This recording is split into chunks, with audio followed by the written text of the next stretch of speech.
Let's get ready only to be disappointed at one of my favorite restaurant. কোথায় যাচ্ছি একটু পরেই বলছি, বাট ফার্স্ট এই টপটা পরবো। এটা অনলি থেকে নেওয়া আর এর সাথে পেয়ার করব এই ডেনিমটা। আমি না লুজ ফিটেড কমফোর্টেবল জামা কাপড় পরতে বেশি পছন্দ করি, বাট তার মানে এটা নয় যে আউটফিটটা একদম বোরিং হতে হবে।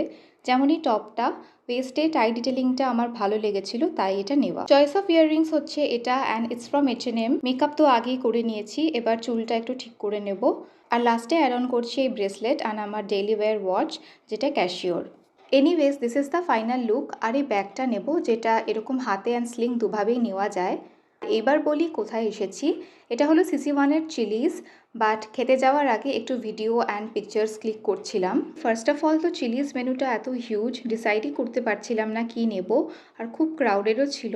দুটো ড্রিঙ্ক নিয়েছিলাম, একটা চেরি কোলা যেটার টেস্ট খুব বাজে লেগেছে, পুরো কাফ সিরাপের মতন, আর একটা ম্যাঙ্গো বোবা যেটা বেটার ছিল।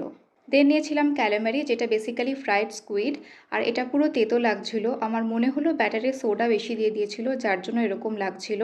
Highly disappointed. তারপর এলো শ্রিম্প টাকোস, আর এটাই একটু ভালো খেতে ছিল। সাথে রাইসটার ফ্লেভারটা যদিও আর একটু বেশি হলে ভালো লাগতো।